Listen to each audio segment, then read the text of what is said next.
Most people need a realtor to help them sell their house. The realtor does a few things. First, they help you determine a good selling price for your home. Second, they help you market the house.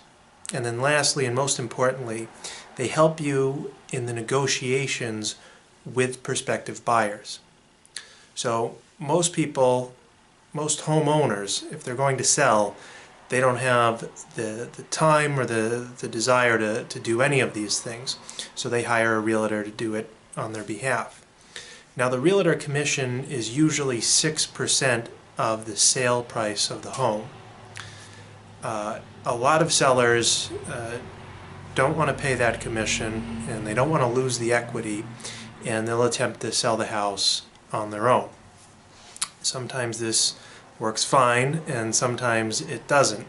In my experience, the cases where the seller acts without a realtor and the transaction goes smoothly are transactions where the seller and the buyer already know each other.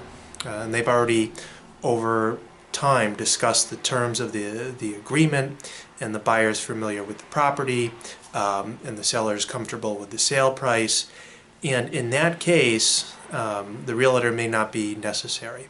And what ends up happening is the lawyer involved in the transaction, especially on the seller side, ends up taking on the role of the real estate agent. So he prepares some of the documents that the agent would otherwise handle, and the lawyer does it instead. So in those cases, it works fine, but in most other cases where the seller is trying to sell the property to a stranger for the fair market value, if not more, then usually the seller has a lot of headaches and a lot of problems trying to do it on his own.